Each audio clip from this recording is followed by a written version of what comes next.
And here we are. Kia ora and welcome to our session on Legacy of Light's preparation. We're really excited to do this journey with you and to have the honour of working with you. I'm Beka and I'll let Tiriana go from here. Kia ora koutou. Yes, Beka and I are extremely excited to be able to do this Legacy of Light for you and for your future generations. So, no mai haere mai, I'm Tiriana to Kiri. And together, Beka and I will go through the pre-recording stuff with you as well as the actual Wananga in a few days' time. So this kind of recording is to save us time really on the Wananga so we can get into the Wananga and get on track with what it is that we're there to do, which is the actual mahi. So this recording will just help you kind of give you a base understanding so that you can come in and we can best support you in getting your mahi done, I guess. So we'll cover what is the inner child, look at, I've done my inner child work, so why do I need to do inner child work? Looking at the most common childhood wounds, what we do to heal them, and then in preparation for Wananga. So we'll open with karakia, and you can join in if you want to join in, and we'll go from there. Whaka te hau ki te uru, whakataka te hau ki te tonga, kia mā kina ki ota, kia mā taratara ki tai, kia hiake ana te atakura, he tio, he huka, he hauhu, ti hei mauri ora. Ti hei mauri ora. So the inner child and making sense of the chaos. So as children, we're assimilating the information around us into our minds and our bodies, right from utero, right from when we're in our mother's womb. Many of our patterns and our habits and our thoughts are those pathways linked back to our childhood assimilation of what happened in our womb for our mum, what happened in our childhood, as we then progress forward into our early adolescence and into our now adult life. And so it's important to remember when we're talking about our childhood, we're looking at it from the childhood perspective or the child perspective. So when we're children, we're very egocentric, and that's part of our survival skill. The world is about us. And so that means that even things that have nothing to do with us in our childhood can be perceived as our fault. For example, like if two parents separate, it's quite common for the child to think that it's their fault or that they're somehow to blame. And so this means that the chaos that's around us or the withdrawal we have from caregivers can often be taken on subconsciously as something to do with us, and then we carry those beliefs through our adulthood, and those things often influence our life patterns. Yeah. So who's in the driver's seat? Sometimes you can see a lot of people, a lot of adults, and you go, oh my God, you're behaving like a 4-year-old. Well, maybe the 4-year-old is actually there driving the seat of the adult. So after an argument, have you thought, was that childish? It was likely that a childhood version of you or someone else that you know was in the driver's seat. And there's probably more than one version fighting over the driver's seat too. So in my example, my 8-year-old was always wanting to be the rescuer in the family and run around helping with putting out fires. So that's what happened in my adulthood, being the rescuer of helping everybody all the time, even at my own expense, because that inner version of me was who was in the driver's seat all the time. So once doing this work with Beka and reparenting that inner child wound, what's underneath that? Well, what's underneath my being the rescuer? What's underneath that? what's underneath that.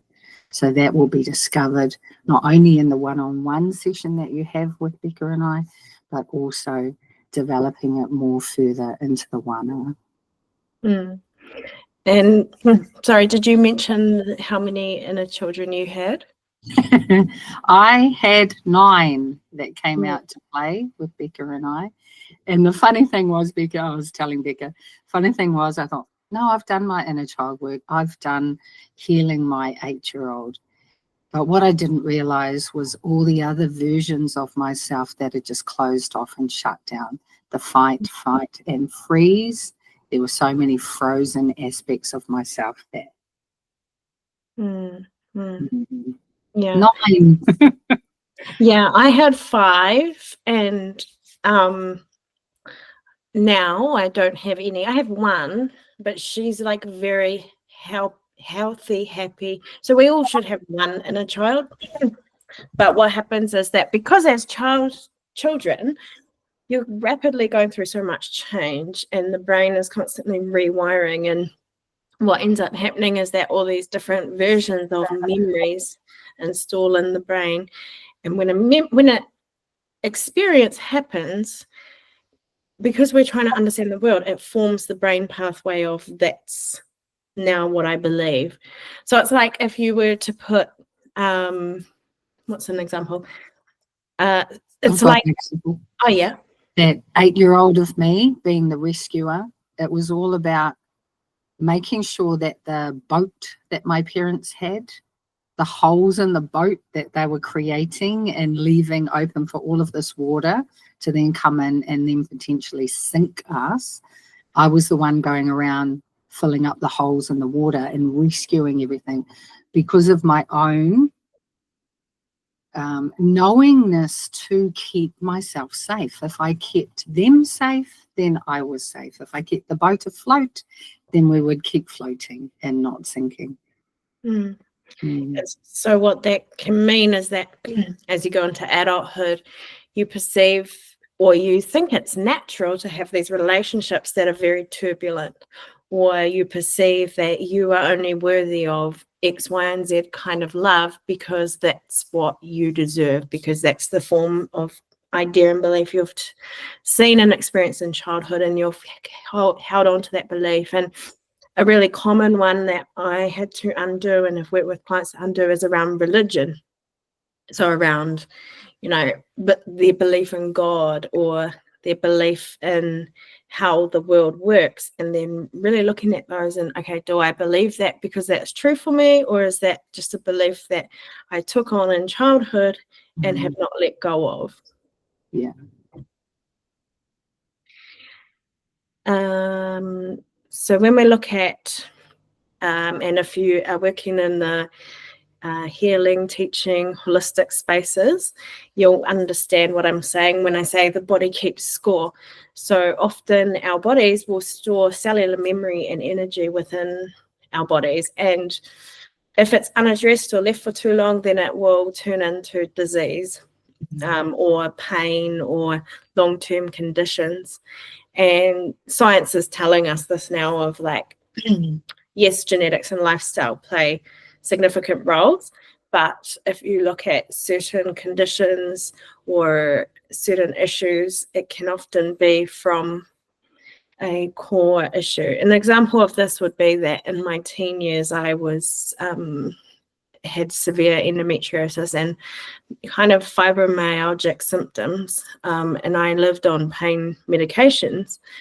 As soon as I kind of left the lifestyle I was in and started to heal, like now I live a pain-free life, and I don't have periods where I vomit every time I've got my period because it's so painful. And so like my quality of life has changed because the core issue was like childhood stuff for me that wasn't cleared. And so as well as the mental strain that illness, that trauma and belief systems can put on us, it's also a physical thing and a spiritual thing as well. So when it's left to fester, that's when it can exacerbate. And so we want to address these things so that we can live to our full potential. And speaking into that, Beka, too, Dr. Jerry Mason and the Whare Tapawha. So when the body keeps the score, the body is the temple, and it's got the spiritual, the mental, the emotional, and the physical. So if we've had whatever trauma and it's made an impact and a negative impact in our life, then that po of our whare, becomes diseased. It becomes ill. And when we start doing this healing work and we start moving all of these aspects of ourself into toe, into health, into wealth, then our temple is shining. Our temple is so happy. So our inner child is also part of that mahi, part of that work that needs to be healed, so that our adult temple is just booming in life.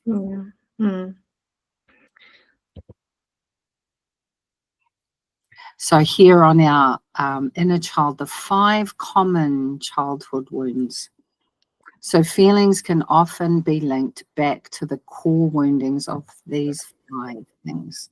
Abandonment wound, rejection wound, betrayal wound, injustice wound, and the humiliation wound. So we'll go in a little bit deeper in the next slide, Charles. So as we go through these, you just identify anything that's true for you, or you can either in your adult life or with the story or the kind of korero around your inner children that have come out in our one-on-one session, just kind of have a think and go, yeah, that fits. And then we can go deeper into how we heal that. So the first really common inner child wound that most people have is the abandonment wound, and it's a fear of rejection. This is how it kind of expresses or feels within. So it's a fear of rejection, chronic loneliness, feeling unimportant, unlovable, inadequate, low self-esteem, and afraid of what people think. So this was a really big one for me. And it can kind of look like in adulthood. So as a child and as a teen, that was a huge thing for me, was the low self-esteem and the inadequacy that I felt. And I was extremely lonely and very depressed as a teenager. And that kind of carried on into my adulthood, where I was quite a lonely person, even though I was very social and had a lot of friends. I never really let anyone get to know me because I was afraid of what people would think. And so over time, that kind of manifests into these things where you become a people pleaser, or you can be an overthinker, have a lot of self-doubt, excessive guilt or shame, fear of losing people, or being too clingy or too independent. And so I would kind of swing between the two. So I would be like, I don't need anyone to help me in life. I've got it all. To then becoming really codependent in a relationship with someone, and I can't live without them, and I need to even take them with me to the grocery store. And so I'd kind of like do this pendulum swing. And it would come out in the way of like not saying or doing the right thing. And that affected me in my workspace, because then my manager would just want to talk to me about like something basic. And as soon as she say, hey, Beka, can we have a word? I'd get this like bound up sick feeling inside of myself of like, oh no, what have I done wrong? And I would spend the next 15 minutes in my mind going over and over everything in the last week that I'd done that maybe I was getting called on for. And it would be something as simple as, we're having a gathering on next week, and can you make us some cupcakes, And so often the codependent behaviors and self-sabotage behaviors come from the abandonment wound. And it also can be a reason that we attract really emotionally manipulative people, or we withdraw from closeness altogether. And so with the emotionally manipulative people, why we attract that is because if we have this fear of abandonment there, an emotionally manipulative person often makes us feel very needed and very wanted, or kind of held, right? but it becomes toxic. And so that was a pattern for me in my life, was like I needed someone to need me so that they wouldn't leave me. And so this often just stems from an abandonment as a child. So that could be physically, emotionally. It could be parents that are too busy and working all the time. It could be like my mum had 4 children under 6. I was the eldest. So I kind of was like made very independent, very young, and like, don't harass me with your shit right now because I'm busy feeding the baby and you've got to go to school. And I know you don't want to, but tough. And there would be no emotional connection into what I was feeling as a child. It was just like boom, boom, boom, boom, factory farmed. Yeah. Anything to add there, Tiriana? I think abandonment and then the next one, rejection, is very, very similar, where that abandonment and the rejection can be so cleverly intertwined. So you could have a case like being whāngai or adopted. So you feel that abandonment and you also feel the rejection of that as well. So although they are separate, they're sort of not sometimes without childhood wounding and how that plays out also in our adult life. Yeah. So do you want to speak to the rejection side of wounding? Thank you. So for the rejection, we've got that what it shows up, what it looks like in our life, being shamed, like with there's something wrong with us. There's something wrong with us for us to have been rejected. So we feel the shame of that. We feel highly self-critical because we're always looking at, well, what did I do wrong, to then go into the boss's office to say, can you make us some muffins or some cupcakes? There's obviously something that I've done wrong. Poor self-talk. What have you done wrong now? Ning, ning, ning, ning, ning. You know, this is the main one too. Is I'm not good enough. That just plays out all the time. I mustn't be good enough. That's why I'm getting rejected. So, and then you've got that drive of trying to be good enough and prove yourself and all of that sort of pendulum swinging behavior. No one will ever love me, you know. It's a biggie when we feel rejected. What's the point? No one will ever love me. I'm always the one left out. So you're always the one that doesn't get picked on the sports teams.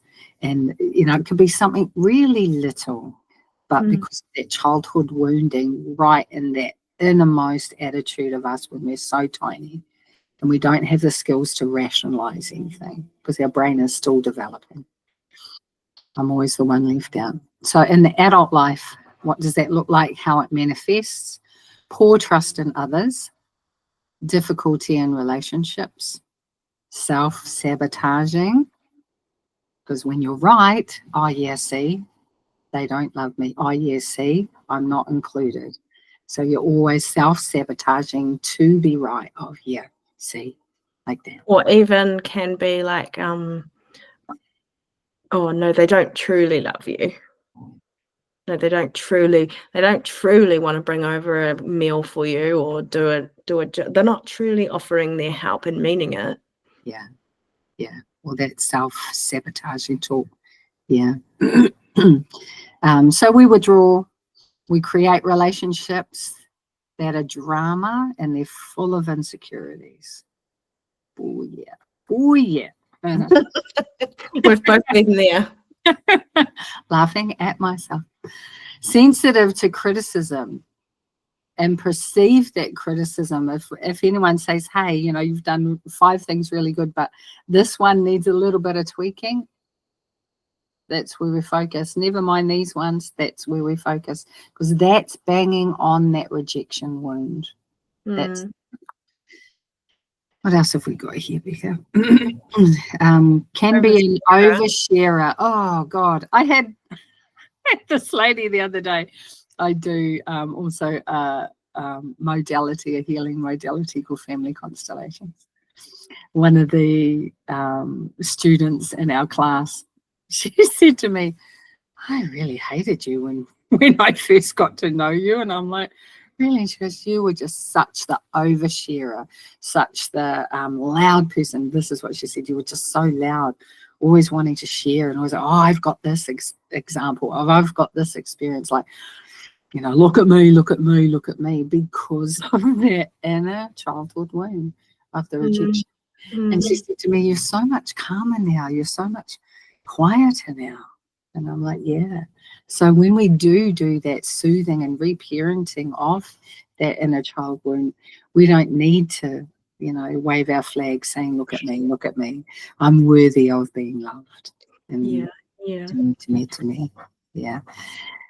Needs constant validation. I did a good job, eh? I did a good job. Yeah. Perfectionism. Lordy. The ducks must line up, Beka. It still plays out in my adult life today of making sure that ducks do line up. And what is that about? It is about, I don't want to be rejected for, you know, and it comes back down to that inner child wound. Oh, okay. Do I really have to line all these ducks up?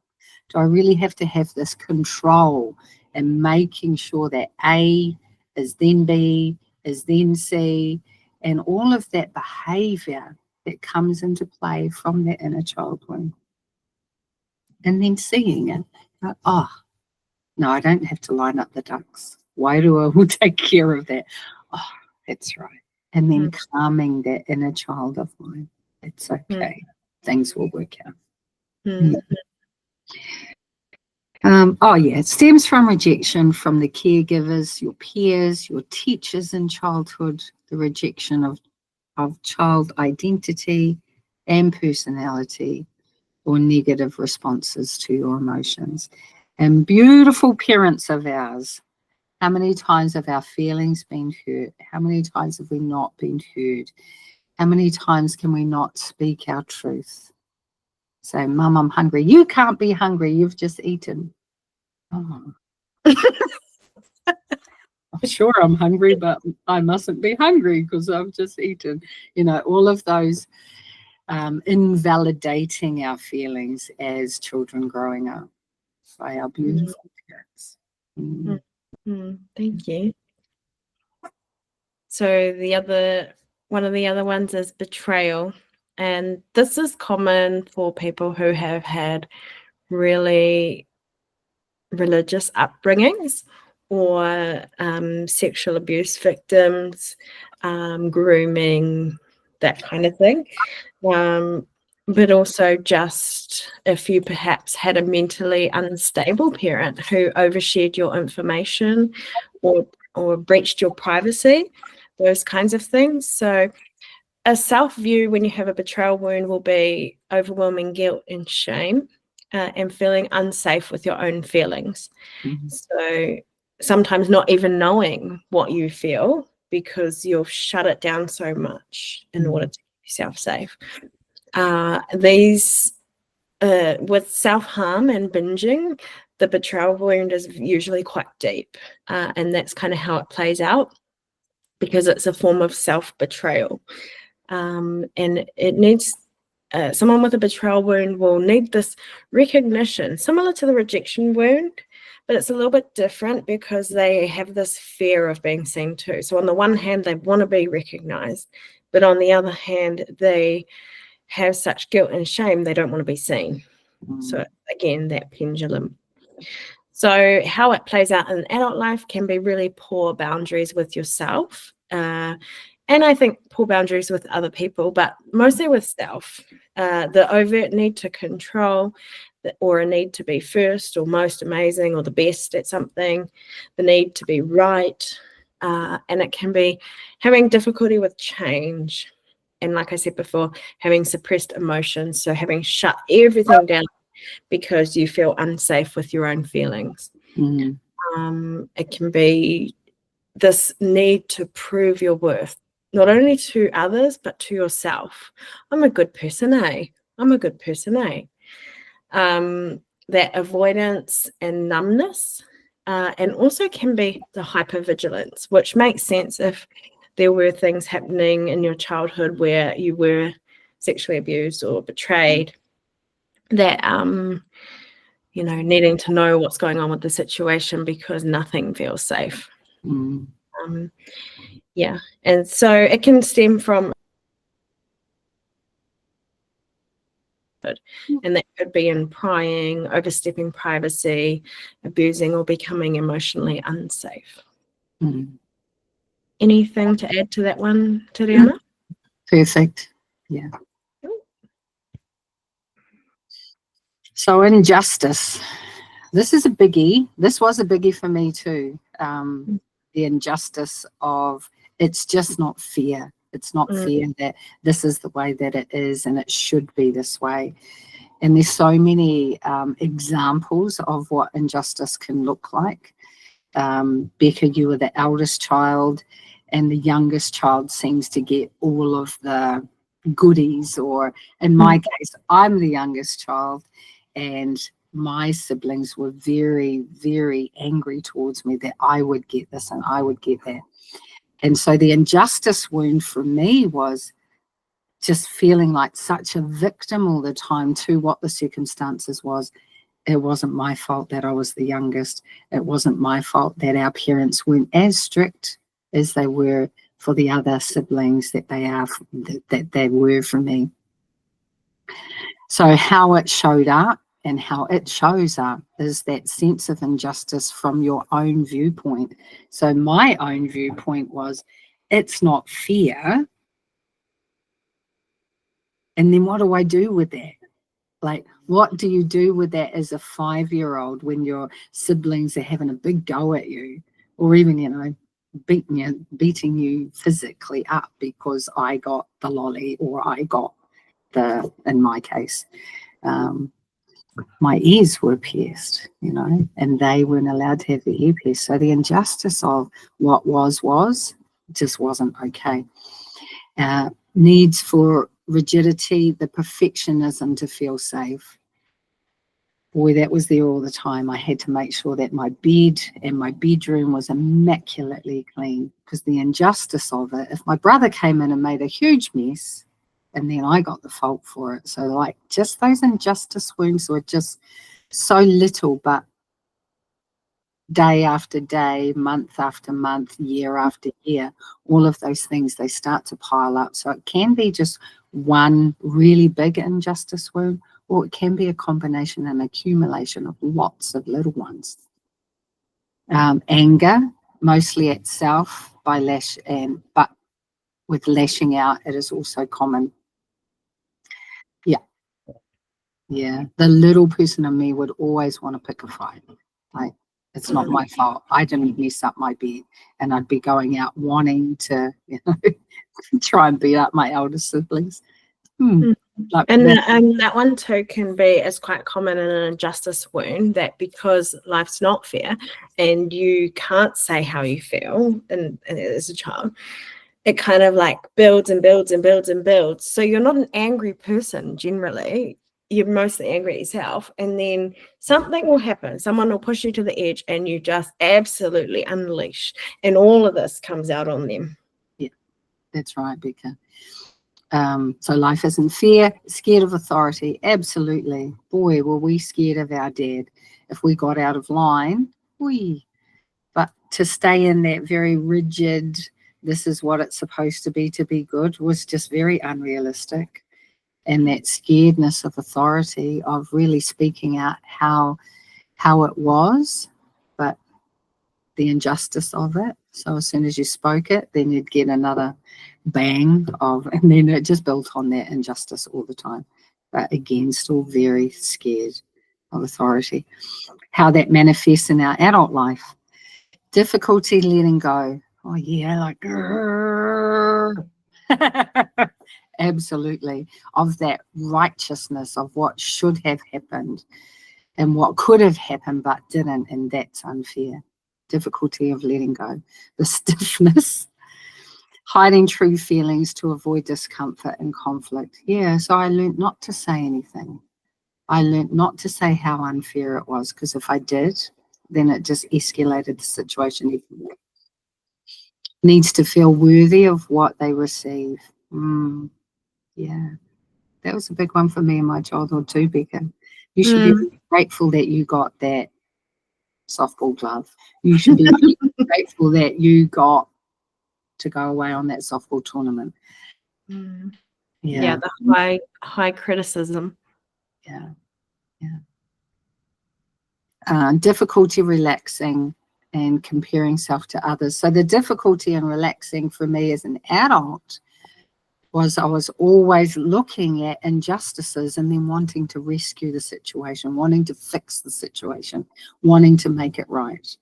So to just be able to sit and relax was just a no way. No way would I do that. Where did I learn that from?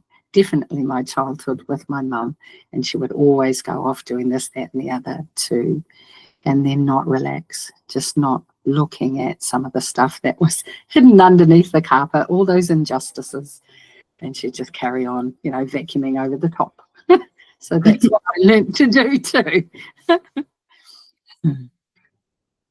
Very sensitive, but others perceive as insensitive. Yeah. In my adulthood, my husband would always say, oh, with rolling eyes, oh, you're so sensitive. Like it was a wrong thing. That was a hard pill to swallow before I started really doing this inner child work. Well, the other thing is that, where we hide the true feelings, because with my injustice wound, it would be that my partners would say, like, one partner would say to me, you're a really sensitive, soft person, but no one sees that side of you. Because my injustice wounding had taught me to keep that hidden. No one's allowed in there. And so she would say, well, that's why you don't have close friends. That's why people misjudge you, because you don't actually let them see that sensitive side to you. Yeah, that's right. Or that exterior, Yeah. Can be internally angry and frustrated, which can explode onto others. Yeah, all of that suppressed feelings of anger towards whatever the situation was that was unfair. It would build up, it would build up, it would build up, and then next minute, poof. Yeah. Stems from parents, trusted individuals who repressed your voice totally. I had no voice, absolutely. Feelings were highly critical or compared to. Sorry, I can't read that print there, Beka. Sorry. Yeah. So we're highly critical or compared to you. So yeah, your siblings compared a lot. Yeah. And without having the voice, it took me years and years and years and years to reclaim my voice, to reclaim my feelings of how I felt, and it was okay to feel that way. Yeah. Yeah, absolutely. This work has been a game changer for me. Just adding in there though, once you got this kaupapa of doing it this way, how long did it take? It didn't take years and years then. Oh, no, yeah. So 3 months, maybe. 3 months. 3 months. Yeah. And everyone will go at it at their own pace and in their own way. And we'll teach you the tools of how we did it for us and it worked for us. And you can take what works and tweak it and adjust it. But once you get your hands on doing the mahi and you know what you're working with, it doesn't have to take years, and you will just notice the change in your life within the year. Yeah. Good pick up on that, Beka. Like, we all heal in our own, I suppose, timeline. And how long is a piece of string? Well, it's as long as what it is. And in saying that, all of the steps that I did prior to doing the inner child work with Beka, all of those steps were part of the ladder of climbing up to wellness. So it wasn't like none of it worked, because it did. It got me from that depth of trauma to then the next step, and then the next step, and then the next step. So when I did then start doing this inner child work, in the depth of what Virtual Roots does and now Legacy of Light does, in the absolute depth of that. 3 months later, I'm like having a kanohi, kite kanohi with my little girl going, woo! Where before, you know, she was sulking, she was pouting, she was screaming, she was in the driver's seat, and it was a crazy drive there for a bit. Yeah.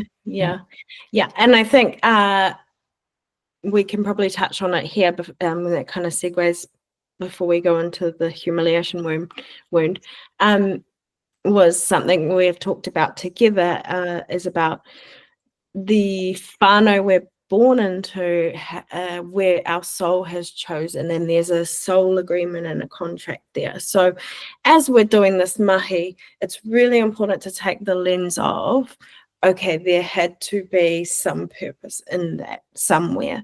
And this can be really challenging if you've had a very traumatic childhood, if you've had sexual abuse, or if you've had huge injustices done to you or harm, or you've grown up with an alcoholic mother. Why would I choose an alcoholic mother? But I think the lens we can put on it is your soul knew when it was coming in, the situation that it was coming into. And part of the childhood thing is so that those things can be evolved and healed and worked within the soul to go on to do whatever we need to do in life. And so a lot of adults spend their whole adulthood trying to recover from their childhood.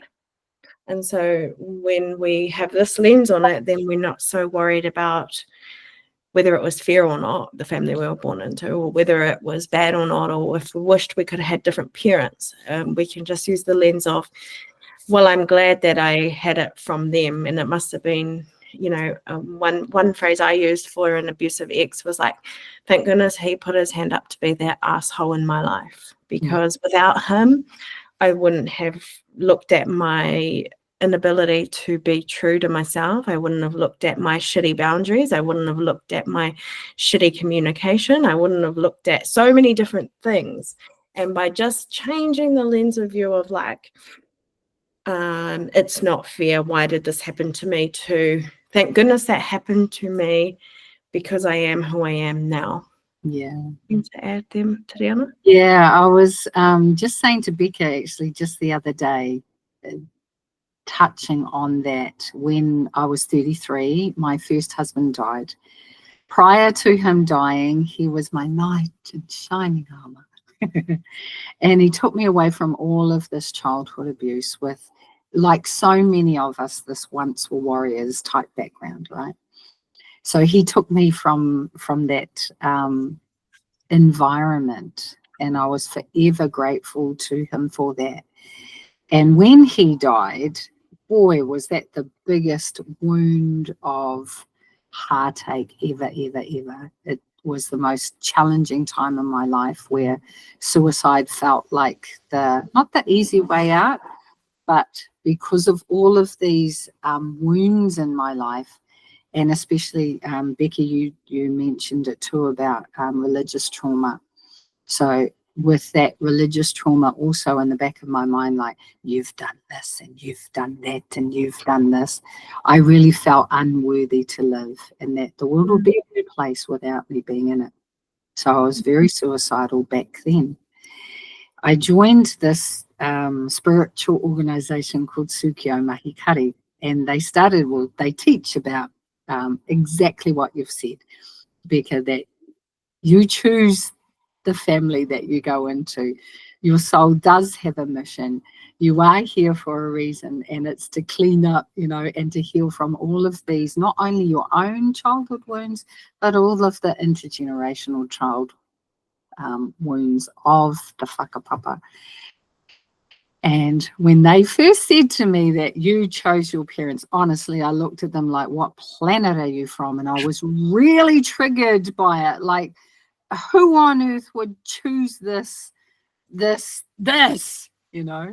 So I invite you, all of these beautiful people that are coming on the Legacy of Light. when we do put that lens on that there is a higher purpose, might sound a bit wanky, but it really is the truth. If we put that lens on as we're healing from this trauma. The other day I said to Beka, it was only about a month ago, oh no, even less than that. It was my first husband's birthday, and he would have been 71. And for the first time, so this was over 20 years later, I was just so grateful to him. Not for just his life, Beka, not for just his life, but for actually his death.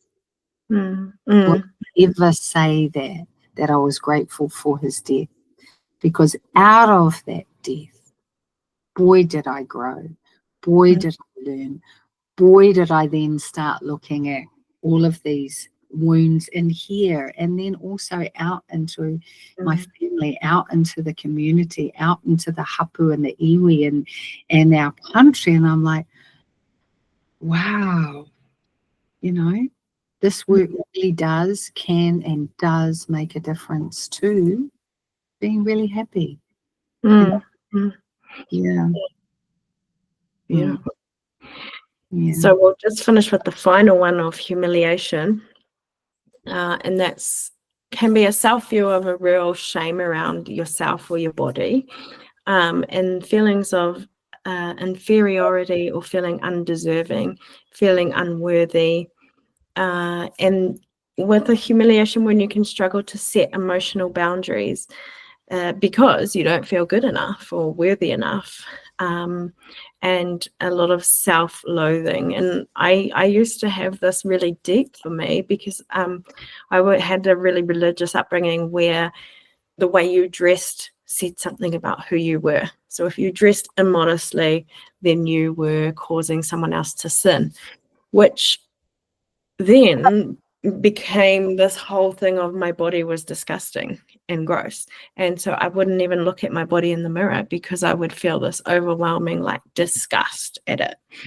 To now I'm an adult and I'm in a relationship and my son will point at my stomach and he'll be like, Mum, you're so fat. And I say, yeah, I'm beautiful, eh? Whereas 10 years ago that would have made me shrivel inside and really I need to cut back on this and that, instead of just embracing my body and the vessel that it is and being healthy. So in adult life it can be the fear of embarrassment, overly apologetic. Have you ever met someone that's always like, sorry, it's like, bro, shut up. You don't need to be sorry for breathing. Tries to stay hidden or over accommodating. Oh, I can stay later for the shift if it means that, because that feeling of unworthiness or feeling of inferiority means that you overextend yourself. Struggle with vulnerability, body or self-image issues. And obviously this shows up in relationships. If you have a fear of being vulnerable, whether it's sexually, physically, emotionally, that's going to affect the way you have intimacy with other people. May hide your insecurities with dominance. So someone with a humiliation wound can actually be really dominant. And difficulty identifying and expressing needs to others, fears of failure, or quick to shift the blame. And that was a big one for me.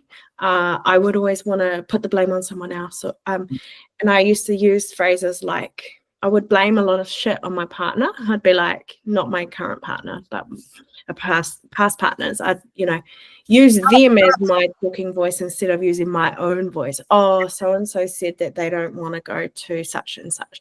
No, they didn't care. It was me that didn't want to go, but I was too scared to say, so I'd use them. And so it can stem from parents or trusted individuals, nannies, whoever, who tormented, criticized, judged, bullied, or were jealous of the child. So not only do they have this religious grooming of what it meant to have a beautiful appearance and look pure, but I also had a grandmother who's obsessed with weight, and every time she'd see me, she'd be like, oh, you're getting a bit chubby, dear. you've put on a bit of weight. Oh, you've lost weight. And so she was just obsessed with weight, which then as a child, I took that on that's how we should be. Yeah. Can I add into that space there, Beka, for the humiliation slide? With me, my parents, my mother is Pākehā and my father is Maree. And so there was humiliation in both whakapapa. So in the Māori side, it was humiliation for even being Māori, you know, the shame of that, of not being good enough because of how colonization happened.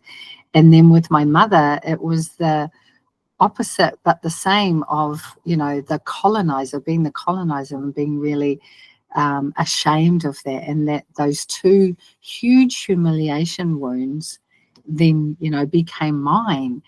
And so navigating through colonization for me was such a biggie. And now I just absolutely love doing colonization or decolonization work. We're just shining the light on that humiliation wound. You know? Oh, so much that you go have a meeting with the CEO of the airport, or what was it? The manager. Yes, that's right. Yeah. Yeah.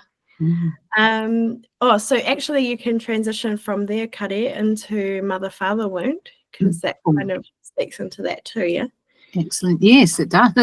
Thank you. It's like you knew where we were going. Funny there. Da-da-da. So other common woundings: mother-father wound, womb and birthing wounds, authority wounds, and financial wounds. So all of those collectively, the mother-father wound, our parents did the best that they could. Their parents did the best that they could.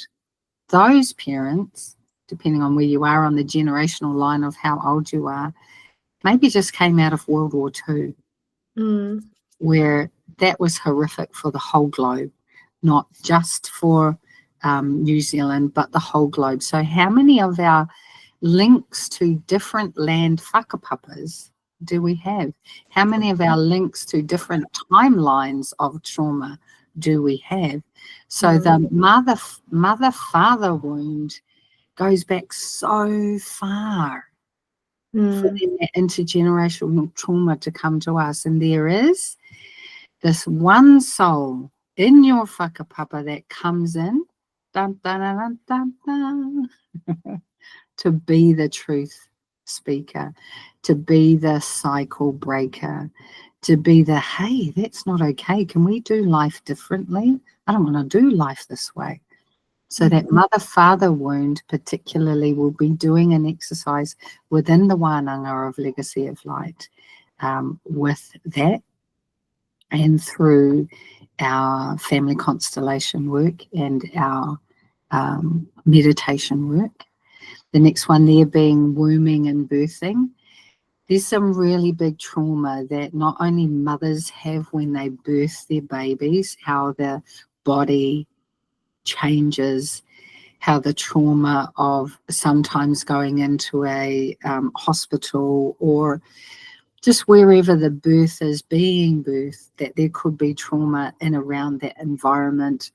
It could be the people that are there, could be the people that aren't there, and then the birthing itself on how the baby does actually come out into this wound, into this world, should I say, can be a wound. So we'll be looking at that too with Legacy of Light.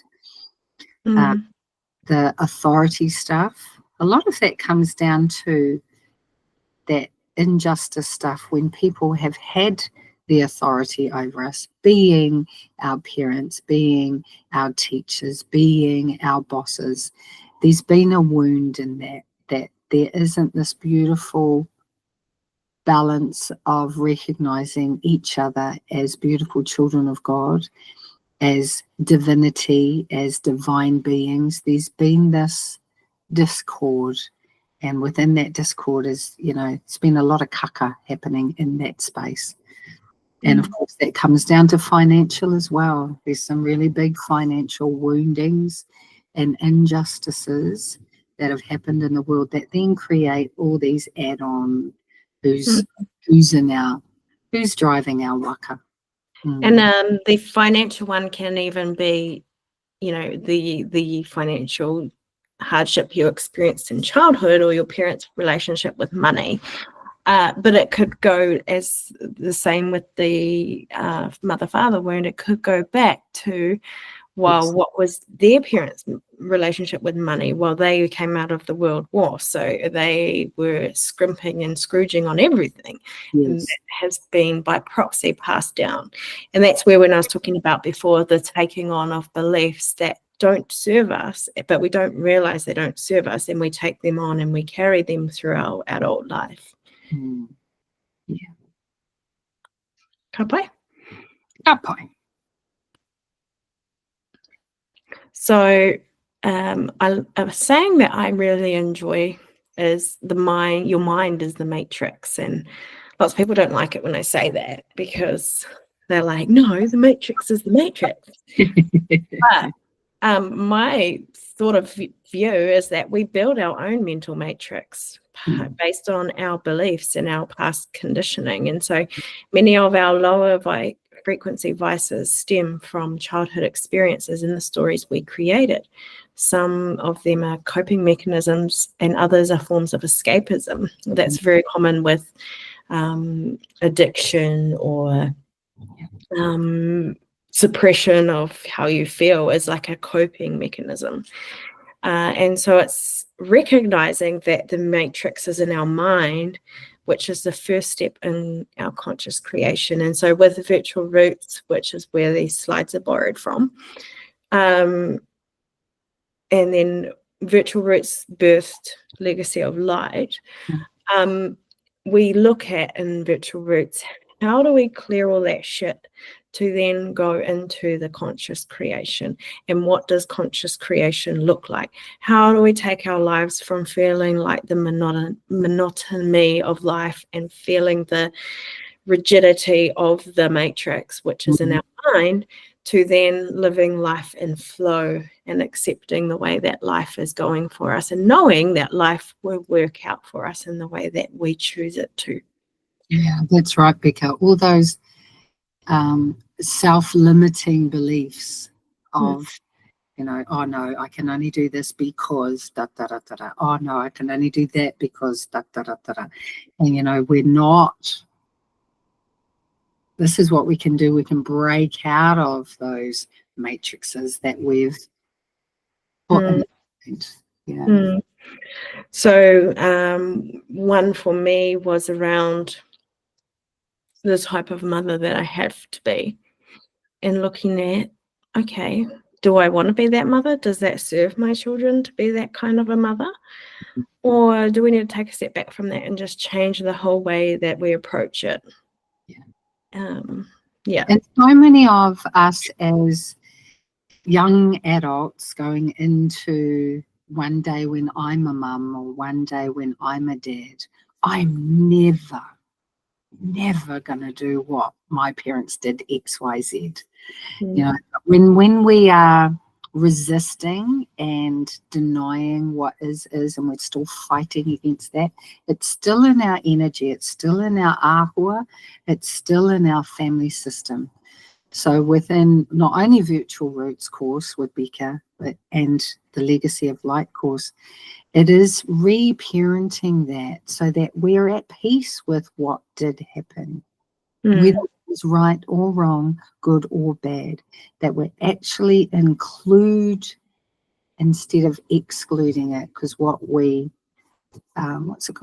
what we resist always persists. So when we make peace with this, then we can choose to go like this and have different belief systems. Like, oh yeah. Yeah.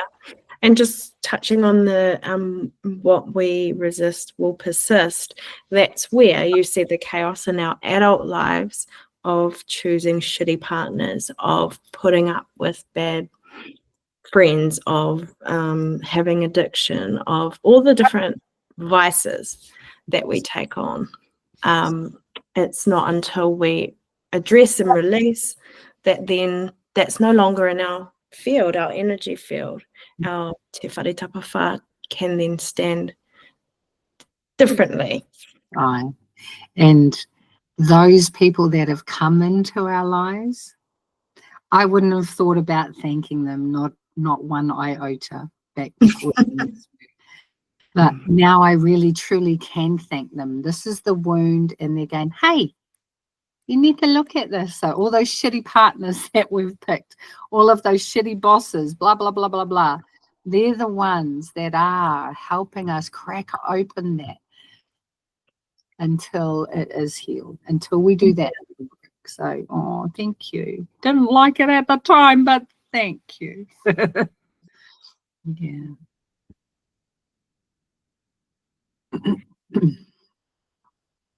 All right, reparenting. So the purpose of this slide is for after we've done the one-on-one with one-on-two with Beka and myself on that online, is this is where the reparenting can start to come into play. So we show what's there on our inner child wounds when we do that one-on-one with you. We see what wounds you've got there. And now with the purpose of this video for you is for you to now to start looking at, well, how do I reparent that inner child of mine that your parents couldn't do, didn't do, that your bosses didn't do, couldn't do. So it's about now looking forward into, going forward into the, not only the future, but for preparing us for the actual legacy of like Wananga. So reparenting, in the same way you would parent a child, you validate yourself, you affirm yourself, you regenerate and you integrate all of this learning. You are providing a scaffolding for the child to grow and expand.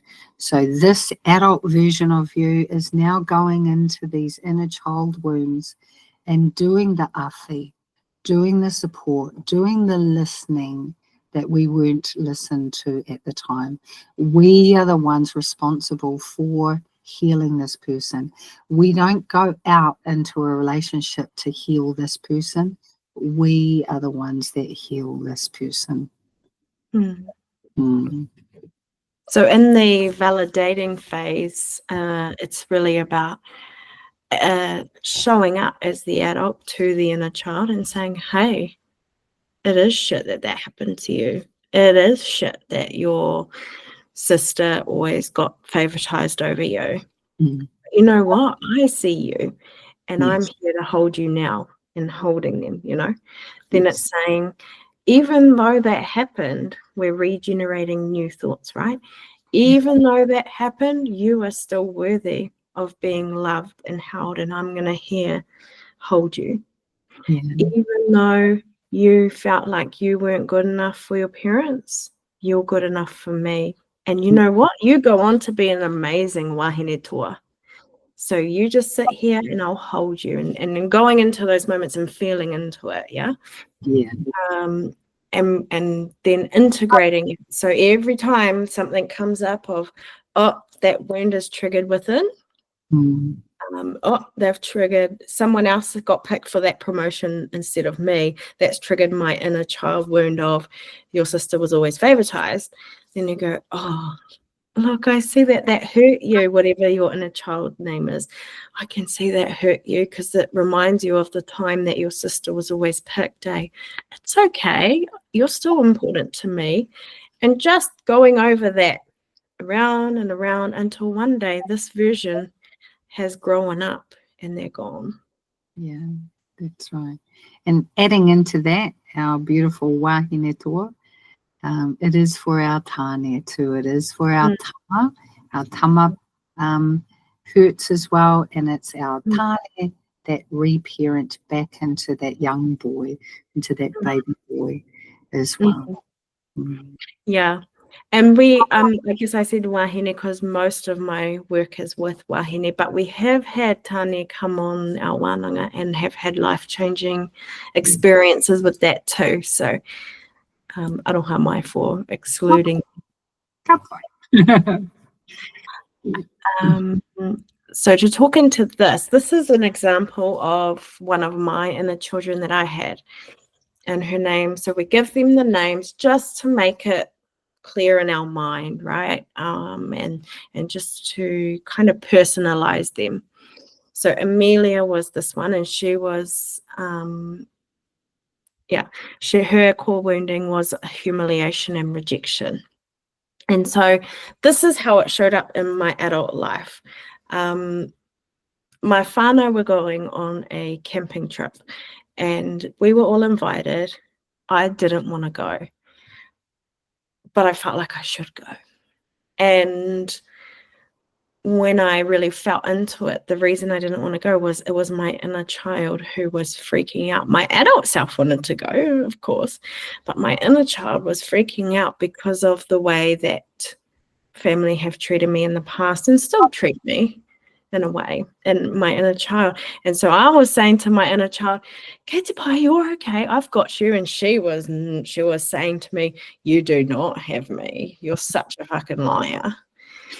And so I had to sit down and work out, okay, what's going on with this? Because it had got me to the point where I was in a spin, and I was like panicking.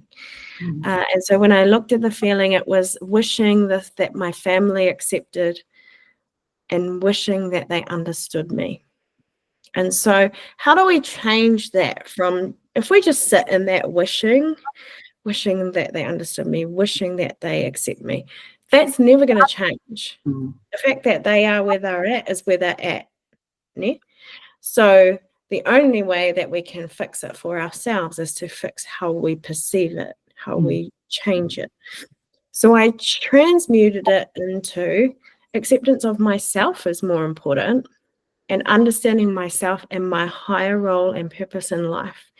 So I understand that the whānau I was born into does not necessarily match who I am at the core. They're very religious. That's okay. That's where they are. I don't live by that, and I have different values, and that's okay.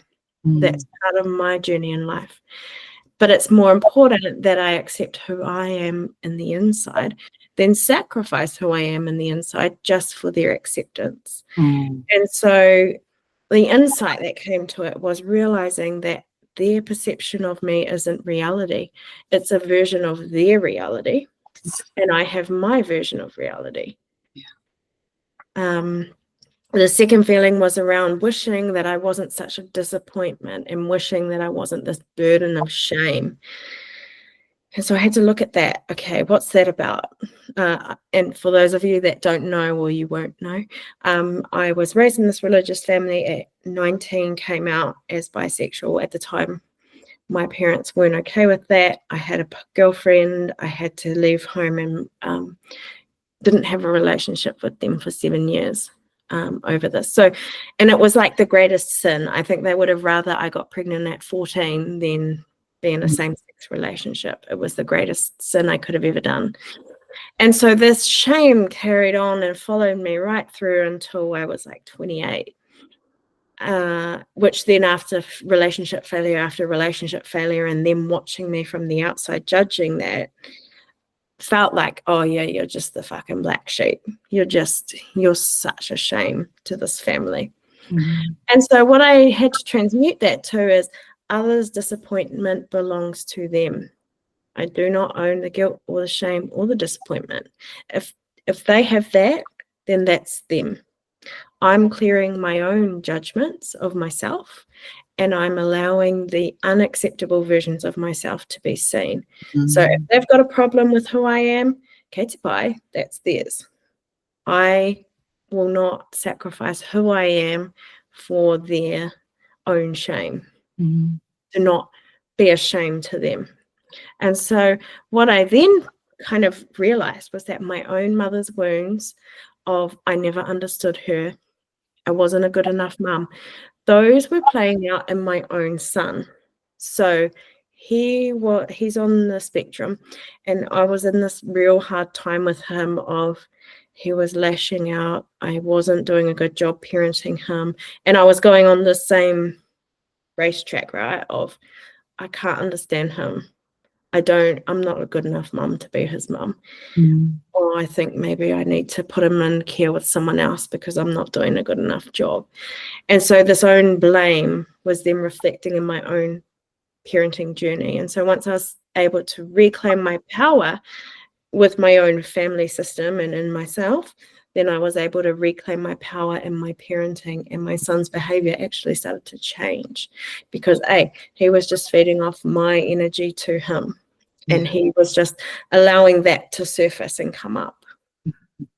So it was all about not only reframing and reparenting, yes, but sitting down having a wananga with ourselves, like actually making the time. If we're getting triggered, recognize that we are triggered, and then have a wananga, like what's underneath this, and not just carry on suppressing and going off doing XYZ because XYZ needs to be done. You know, these things are coming up for us, these triggers are coming up for us, this unsettling in our heart and our breath. You know, it could be like panic attacks, it could be anxiety, it could be getting really low. So make the time to sit down and have wananga with yourself, meditate, go for a walk in the ngahere, whatever it is, to take a breath out of whatever this is that's going, look at me, look at me, look at me, look at me. Because look at me is needing to be looked at. And the more we're softer and kind and gentle with ourselves, the more happier our lives will be. If we take a pill, if we take a Valium, if we take a drink, this guy's just going to go, oh, okay, until that drug wears off. And then someone else or something else will come along to activate that healing that needs to be done. So spending that time in self-wananga to see what's underneath it. Oh, it's a humiliation wound. Oh, it's the rejection wound. Oh, it's Amelia. Kia ora, Amelia. What do you need? And just letting it cry, man, or scream or shake. Sometimes it'll be stuck in the body, you know, let it shake out, let it sob out. And the other thing, I'm going a bit off the cuff here, Tiriana, but we have talked about it, is once you've done that self-wananga, or sometimes you can come to a crossroad in the self-wananga, right? And you're like, oh, where do I go with this? What we're hoping with Legacy of Light is that you also form connections with other people that are on this journey with you, that you can reach out to someone and say, I'm having this, what's there? Like, this is how Tiriana and I healed, was, you know, oh, this is coming up for me. Amelia's showing up and I don't know what to do. We were on the journey together, yeah? Yes. So I'm kind of going off the cuff here, but we're hoping that we can connect and interconnect people into this safe space that creates them people who are on this journey with them to bounce ideas off. And have that community, that safe community for each other. Yeah, absolutely. Kapai. So to recap there, the first step is just looking at the child's belief or their statement or their feeling. And then it's finding a transmuting idea. And this bit can be quite challenging for some. My recommendation is that meditation helps, or stillness, like Tiriana talked about, and just having that internal wananga. Okay, you feel like this. Where's that coming from? What's that? What is truth? Truth is that I am here and I am a divine being. If I'm a divine being, then I carry divine light, and changing the lens.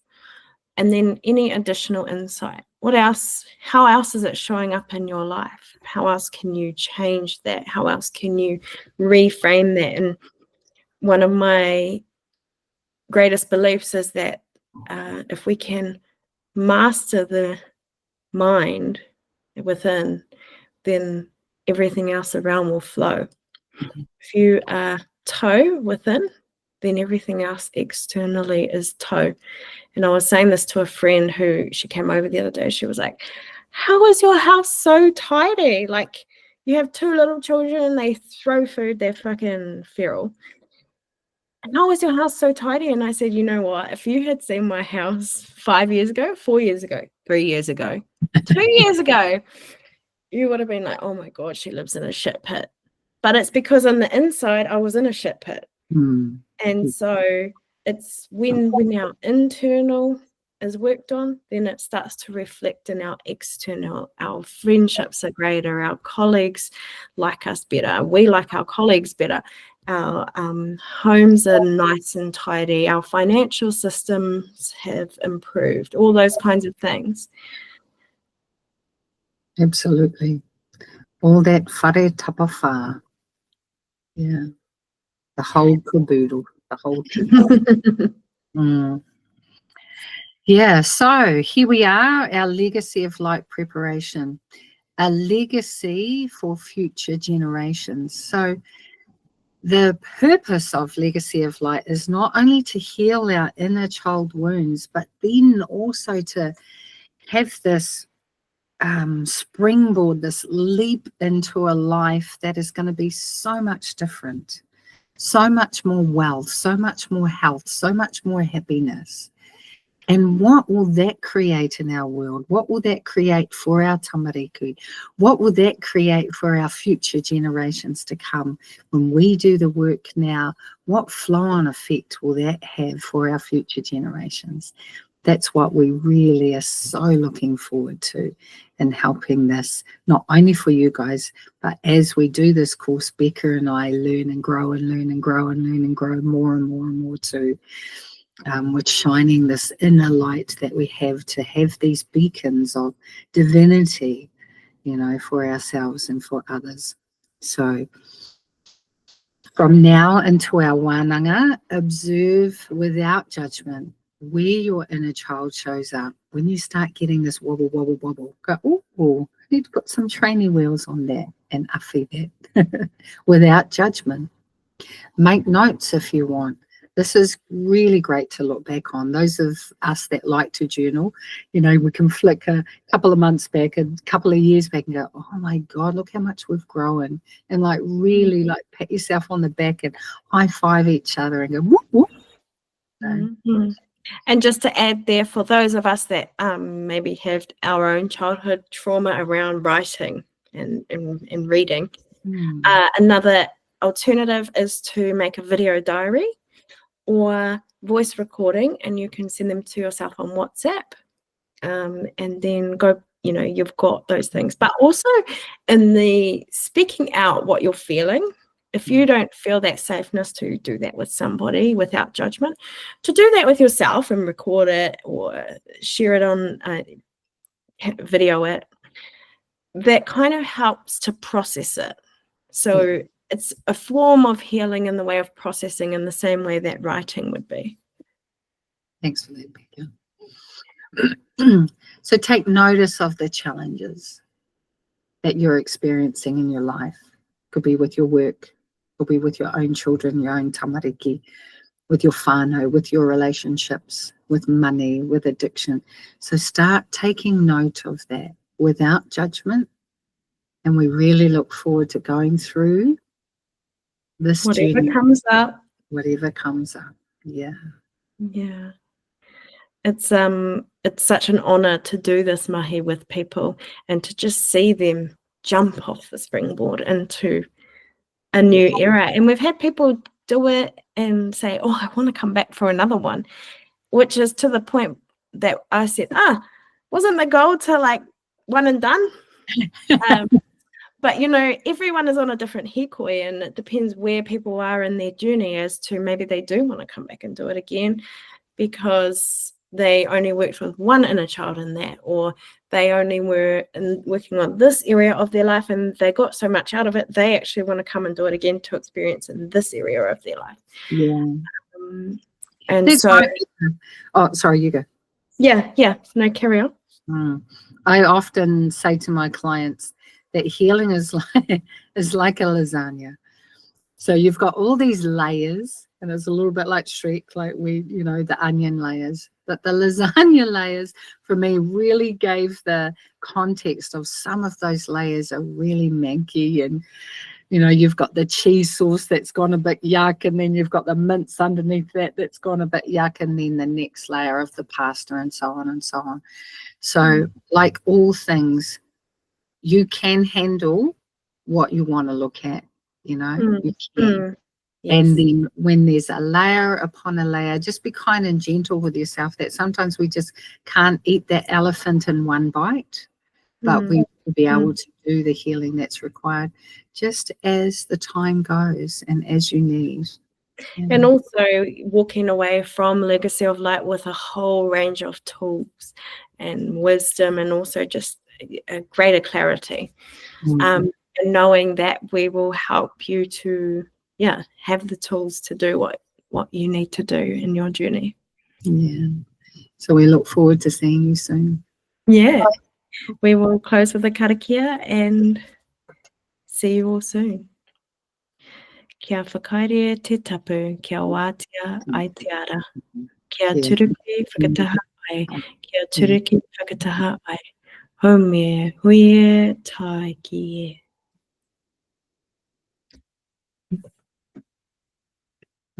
Right. Manage recording. Stop recording.